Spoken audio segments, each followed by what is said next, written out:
We interrupt this program to bring you a special bulletin. So it's been quite a while since Walking Dead Season 4 ended, but people still want me to review it for some reason. So here I go. Ready? It sucked. Alright, I owe you a bit more of an explanation than that. Basically, I didn't feel the need to review it because what am I gonna say? It's the same shit. Again, I think it's kind of funny how I predicted everything at the end of the last Walking Dead video. And the first episode's gonna be about Rick and Carl, and they're gonna be like, "Hey, Carl, are you okay?" And Carl's gonna be like, "No, Dad, my sister died." And Rick's gonna be like, "I know, it's upsetting, but I love you." And Carl's gonna be like, "I love you too, Dad." That's exactly what happened. How many times can I make a video saying the exact same thing? It's just a waste. Just go watch a good show, guys. Boardwalk Empire's ending this year. Go watch that. It's the final season. It's a great show. Go watch True Detective. That came on. Game of Thrones was great this year. There's also the Fargo miniseries. And there's Hannibal on. And House of Cards, Orange is the New Black, Breaking Bad is over. You can watch the entire series on Netflix. The first 3 seasons of Sons of Anarchy is pretty good. There's tons of great TV to watch. Fuck Walking Dead. Now we return you to your regular program.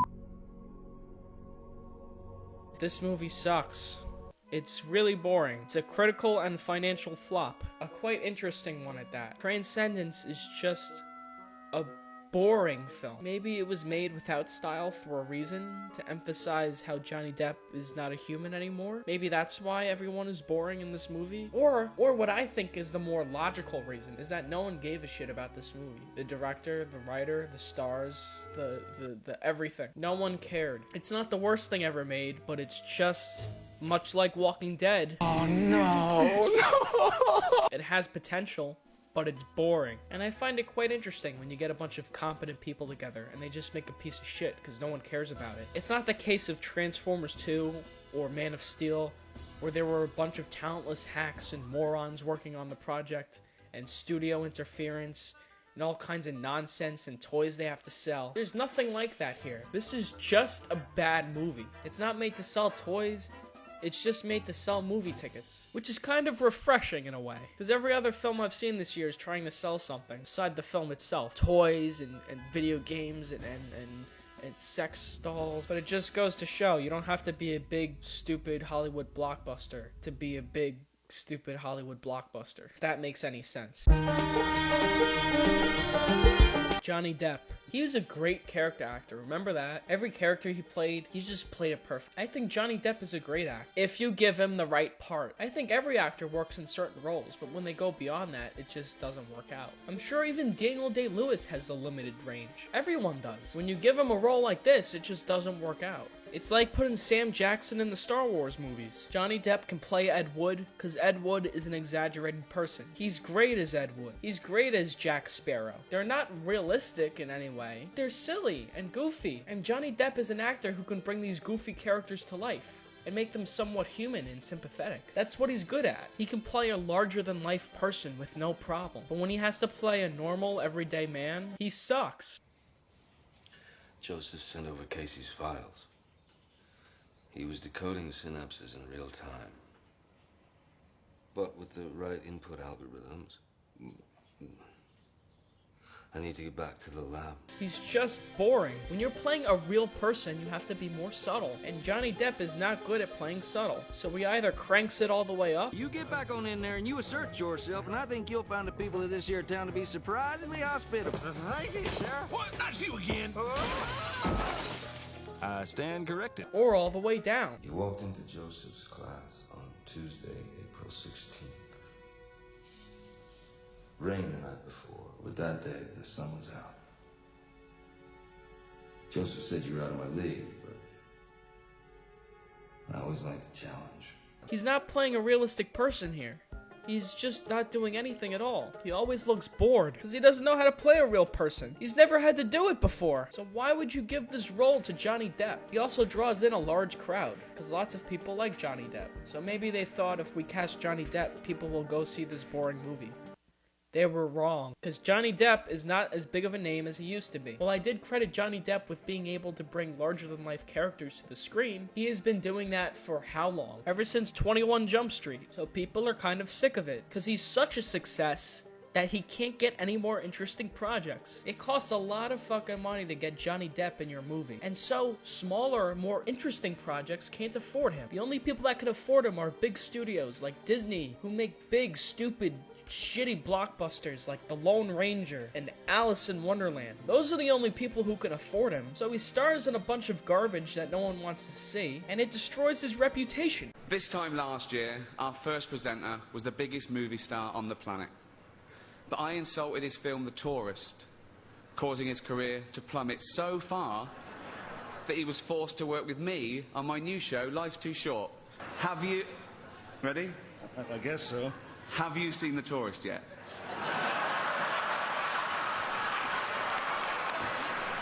Have you? No. And now no one really gives a shit if Johnny Depp is in your movie, because I guess people realized just because Johnny Depp is in it doesn't mean it's good. And that is certainly the case here. It's so dumb. So he's alive, right? And then he should have gotten shot and killed in like the first 5 minutes of the movie, but no, he survives because they wanted to make him suffer or something. So they laced the bullet with a poison. Instead of just shooting him in the head, they wanted him to suffer for some reason, so that he could build a computer which he can upload his conscience into. And then once his conscience is in the computer and he dies, his face appears on the screen for some reason, because Johnny Depp is in the movie and we gotta keep him in the movie. We can't just have his voice. You know, how like a real operating system works? We have to show his face. Now I know what you're saying. There's this scene of him filming himself with the camera, and the point of all this is so that when he dies there could be an image of him on the screen standing there like that. You see, like oh, so he like recorded himself saying a bunch of different words, and the computer can somehow take his thoughts and arrange them in a certain order so that it looks like he's saying something. That makes sense, I guess. But then later on in the movie, he changes his clothes. He didn't have footage of himself in a lab coat and glasses. Where the fuck did that come from? He didn't scan his body or anything, right? I mean, he got cremated, right? So how was he able to do that? And then at the end of the movie, he like comes back to life in like Terminator form. Well, what the hell is that? How did he do that? Found a way back.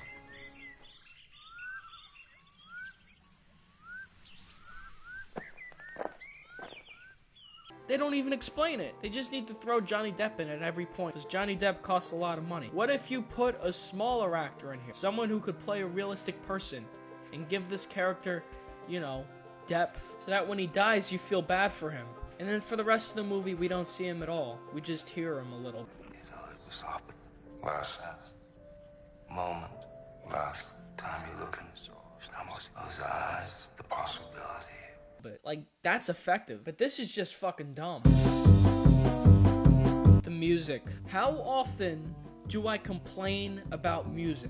Another reason this movie is so goddamn boring is because of the music. The music is lulling you to sleep. Not only is this movie so boring, but the music is boring. Every single track sounds exactly the same.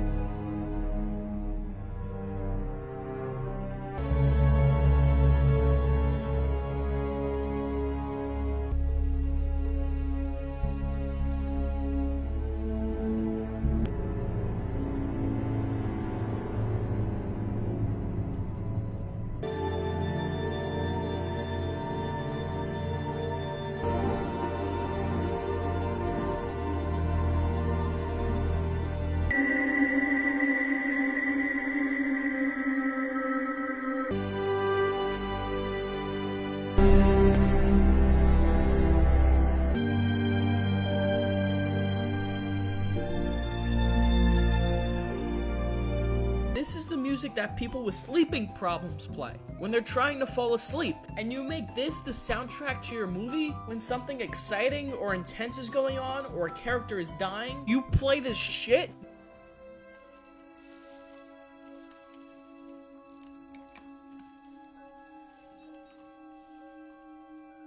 No beats, no build-up, no percussion or anything. It's just...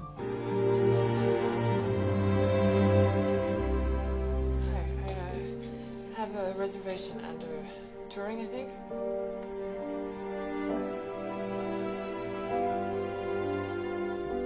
It's so boring! Is this movie trying to be boring? How about since he's a computer, you get some techno music? Not like, dubstep, Trent Reznor, kind of a beat to get things going. Montages of them building the satellites or whatever. Them building the computer where Johnny Depp stores his consciousness. You could have this cool techno kind of music playing, Excitement. The clock is counting down. Johnny Depp will be dead soon. We need to get this thing built fast. Urgency. That's what makes films exciting. We're running out of time. This character that we like is gonna die, and he needs to upload his consciousness to the computer before time runs out. Suspense, build up. Part of what makes it exciting is the music, but when the music is...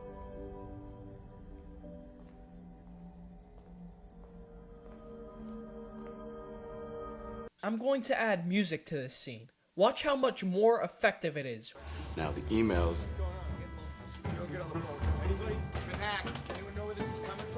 What just happened? We got a problem here. I'm on with DC. It's not just us. Every field office has been hit. Okay, please tell me we're tracing this. I'm trying, but the incoming queries are all anonymized. You're not being hacked. You're being helped. Access surveillance cameras all over the country. They'll have most of them in custody by tomorrow. I can't stay here alone. We need to get off the grid. Now watch it with its boring soundtrack. Anyone know where this is coming from? What just happened? We got a problem here. I'm on with DC. It's not just us. Every field office has been hit. Okay, please tell me we're tracing this. I'm trying, but the incoming queries are all anonymized. You're not being hacked. You're being helped. Have access surveillance cameras all over the country. They'll have most of them in custody by tomorrow. Great job, Michael Donna, with your soundtrack. I hope you got paid well for playing the same fucking note for 6 minutes. Who directed this? A film student? I say that because film students, they're just starting off, and they're not concerned with entertaining an audience or anything. They're concerned with learning the basics.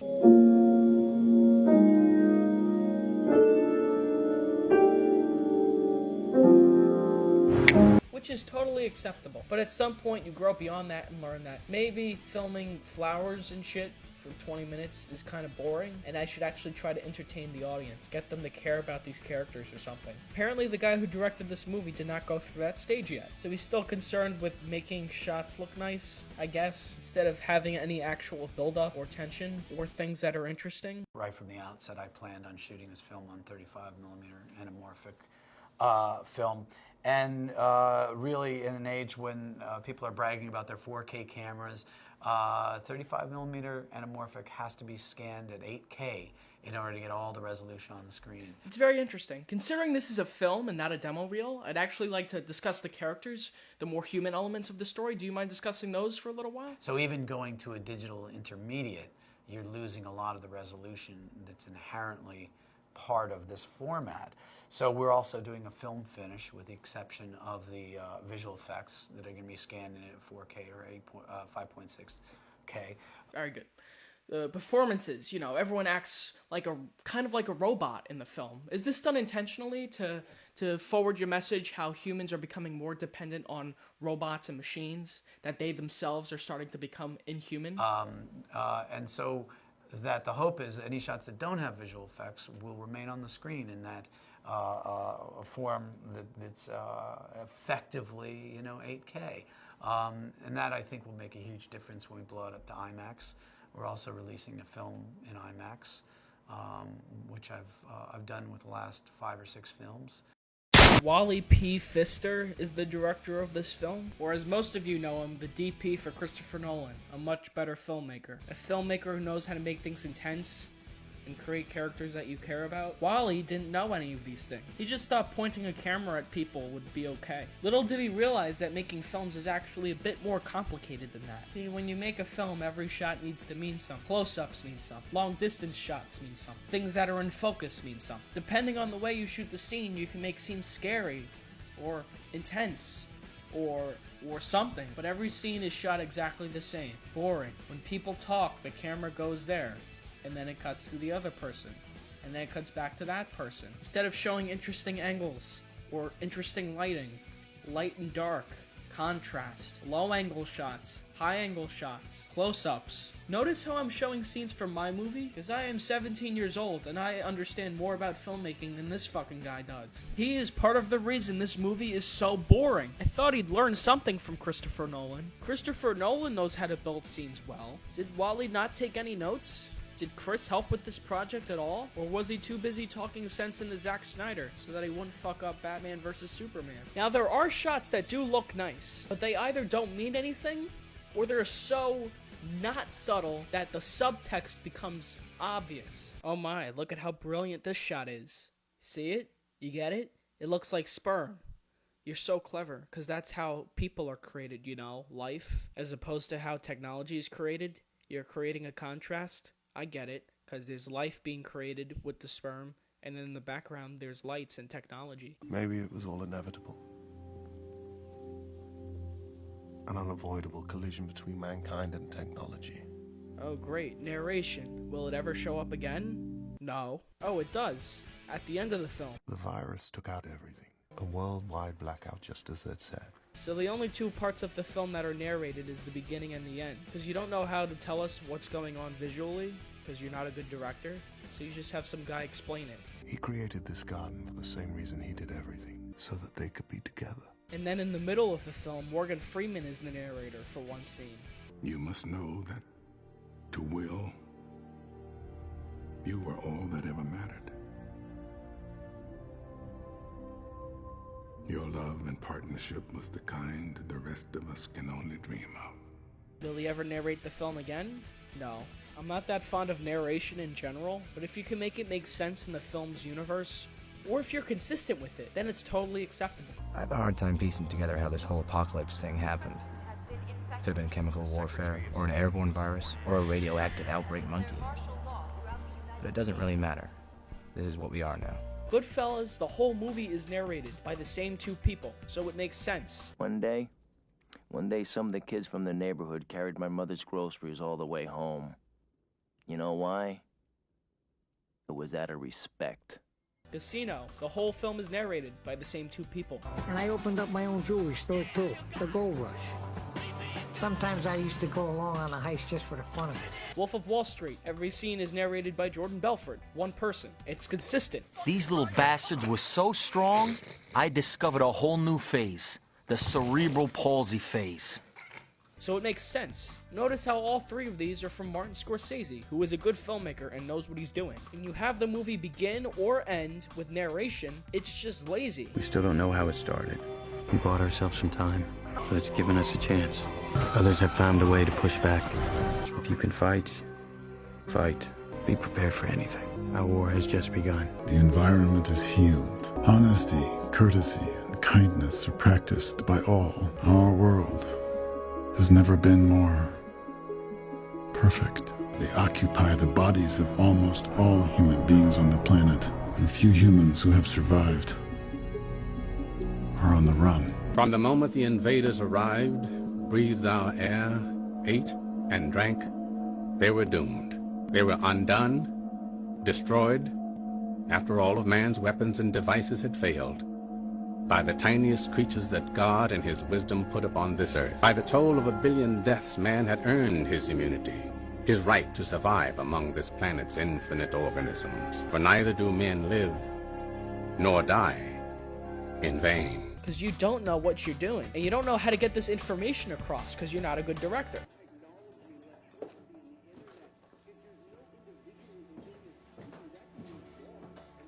What the hell was that?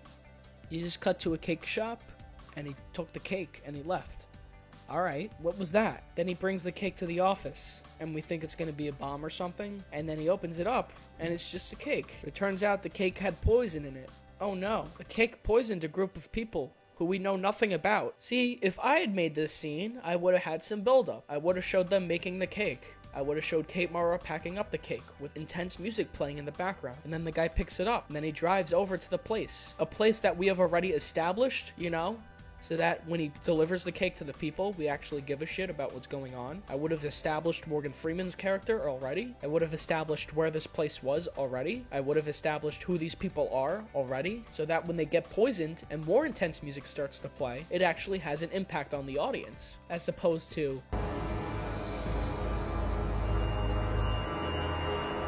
Dr. Castor? Good evening. Donald Buchanan. It knows me. Of course it does. Buchanan? Like James Buchanan? He was a Presbyterian. Or like Pat Buchanan? Is that name supposed to mean something? Tom Casey's dead. Who? And I'm not stupid either. There is a difference between being a slow movie and being a boring movie. Under the Skin is a slow movie, but it's effective. This is boring. As a matter of fact, these two movies have the same exact scene. In this scene, Johnny Depp is speaking into the camera so that when the computer turns on, it'll have like recordings of Johnny Depp's voice. So Johnny Depp is just saying a bunch of random words. And in this scene from Under the Skin, Scarlett Johansson is learning the human language. So she's just saying a bunch of random words. But watch how much more effective the scene from Under the Skin is.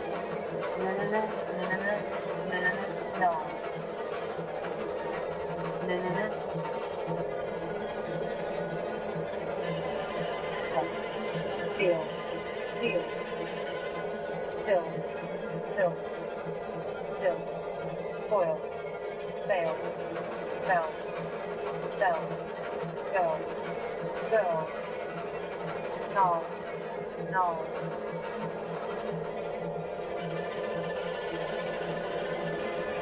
fall, falls, fold,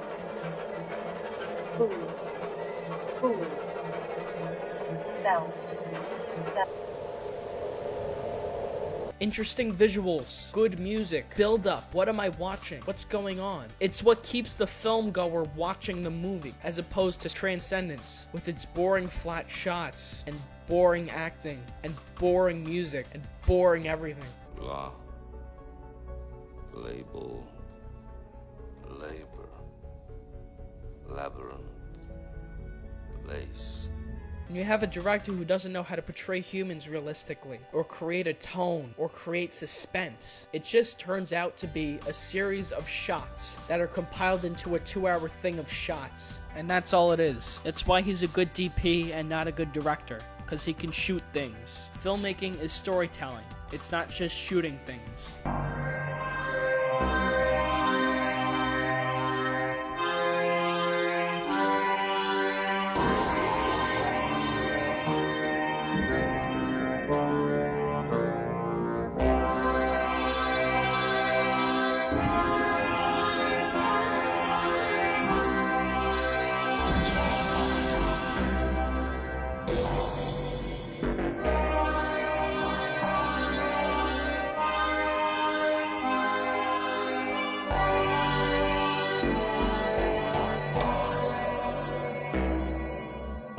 There was me, that is Alex, and my 3 droogs, that is Pete, Georgie, and Dim. And we sat in the Korova milk bar trying to make up our razoo docs what to do with the evening. The Korova milk bar sold Milk Plus Velocet, or Synthemesk, or Drencrum, which is what we were drinking. This would sharpen you up and make you ready for a bit of the old ultra-violence.